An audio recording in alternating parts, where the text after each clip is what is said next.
hot garbage in the first half. Probably 5 minutes left in the first half. We started picking it up quite a bit and doing what we're capable of doing. Hats off to the defense and how they were steadfast today. They atoned for the disappointment that we were last week defensively. We still gave up a few plays, but overall, I think we forced three turnovers, interception, I think 2 fumbles, so 3 turnovers, and we didn't give up explosion to the end. So I'm really proud of the defense. Special teams stepped it up. We didn't have nothing crazy that transpired. And Jace Philly is who he is. He's unbelievable. I'm kicking the ball in. He kicked it off in the end zone. And we punted the ball really well, too. I think we got a couple inside the 10 as well. Coaches did a great job. They called a great game.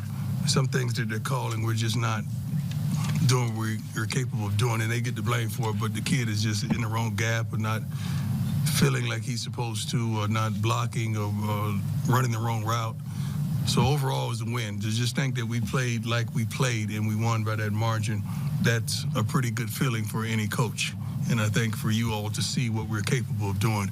I keep saying more and more young men as well as coaches are believing. I think we're up to probably 80% now of young men in that locker room as well as staff and support staff truly believing what we're capable of doing. It's not believing in me, it's believing in what we're capable of doing. That was the question I posed to the gentleman last week. It wasn't about me, it was about the young men and what we possess. Let's go. Ariel Arsuto, 9 News. After last week's win, the talk was just about truly believing and really kind of the us against the world mentality. Right. After this week's win, it was a very different type of win, more decisive type of win. What is the mentality this week? We didn't just want to win. We wanted to dominate. In the first half, we weren't dominant. In the second half, we got it together, and we began to dominate. But we wanted to really impose our will because the whole theme of the week was it's personal. One of the funniest moments in the darn game after Shaduer took his helmet off after he made the tremendous scramble. It was like a Heisman-type play. And I went over and said, you cannot do that. You cannot take your helmet off.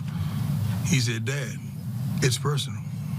And I just laughed. I just bent over and laughed my butt off because it was in the moment and I was really upset. And he broke the monotony up with it's personal. So they really took it to heart, that whole theme of the week. Yes, sir. Hey, Coach McMillan, Fox 31. How you doing, man? You been better? I'm doing a little bit better. Amen.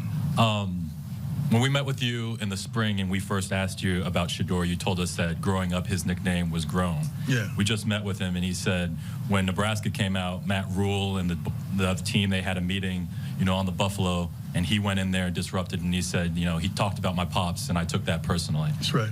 In the second half, he leads your offense after a slow start. As a father and as a coach, how proud are you when you watch these moments where he takes leadership upon himself and represents not only the program but also your family in these moments? And also, how would you rate his one prime at a time. time I'm shuffle? 56 years old. I can't be one at a time, man. One at a time. Give me one question at a time. I can't remember all this stuff. As a father, I'm really proud of him. I'm proud of Shiloh as well, as Junior as well, doing what he does for social media. He's very mature. He's always been very mature, very astute. He studies his butt off, and he's prepared. I'm not happy that we surrendered 7 sacks, I believe, today.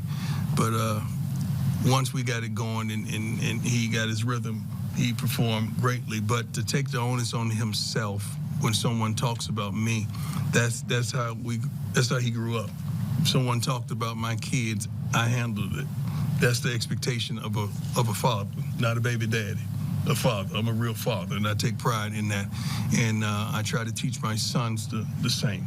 But overall, as a coach and as a father, I'm truly proud of all 3 of my sons and what they contributed on a daily basis. Yes, sir. Just talk, man. I hear you. Just your thoughts on seeing the scene out there, both before Beautiful. the game, during, and then afterwards. Beautiful. A lot of this stuff is new to me, you got to understand. So I know I've been to the highest level in World Series as well as Super Bowls, but in the coaching aspect, in Power Fives, just to see, I think it was sellout last week. I think the most broken attendance record, I believe, for TCU, and what we accomplished today. And to see that many people that came to see us perform, it was tremendous. Not just the number, but the energy and the love and the expectation. I love that. I really did. I'm driving over to the set for the big noon kickoff. It was phenomenal. Just feeling the energy of the student body as well as the fan base here was unbelievable. That was my first time. We didn't get to really feel it in the spring because it was snow. I didn't want to go out there, and it was cold, so I didn't really get to feel it. But we felt it today, and I'm pretty sure the kids are gonna have a good time. Hopefully, they go get a nap and then wake up with some energy, and they can celebrate with their families. Great question, though. Yes, sir. Randall Williams, Bloomberg News. I've spoken to a number of local businesses, economists, and no one has quite been able to measure the impact that you've had on voters since you arrived here. Yeah. Can you talk to me about that and what you expect? Well, I think we're going to measure the impact that we have on voters. That's business. So we're going to measure the impact. It's hard to say what that means and what that is. We're just happy. The thing about it, I'm not really thinking about the economical impact. Really, I'm thinking about the social impact. I'm seeing more African Americans than I've ever seen before, sprinkling throughout the stands and the stadium and at restaurants and everything, and I absolutely love it. The thing about sports, the thing about competition, when Shaduer's out there doing what he's doing, and Travis and Xavier and all those guys, they're not black Colorado Buffaloes. They just Colorado Buffaloes, and we all come together. And I think we're bringing people together. We're uniting, and that's the part of it that I adore. I truly do. Thank you. Thank you. Coach, Brian Howard from the Daily Camera. What's going on, boss? You had a couple guys like Chick and Cam that didn't play a whole lot last week, but had big impacts today. Yeah. Does that help with that belief that more guys believe when they know that they're going to get their shot? Well, you got to practice. You got to practice and prepare in order to get your shot. You can't just think you're going to get your shot and you act meandering around practice.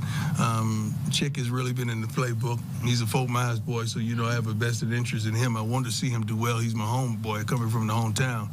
And Cam played for me in high school. So I definitely want to see these young men go out there and perform. But they had to get it together at practice before we were able to put them on display for the whole world to see. And both of them came up big. And Chick was darn in tears at halftime. He was just thanking me for giving him an opportunity. I'm like, you earned that, my man. You earned that, and I'm proud of you.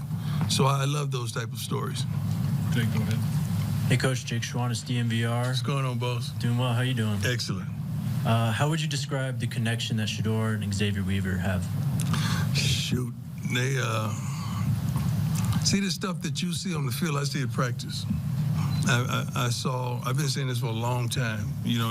Everyone's just getting an opportunity to see it. Xavier, man, is a dog, man. He is a go-getter. He wants that ball. He high points it. He can get deep. He's great off the jam. Great run after catch. He's really a return man as well. And the kid loves the game of football. So I promise you're going to see a season filled with that because that's the kind of kid he is, and he loves to compete. He loves to compete.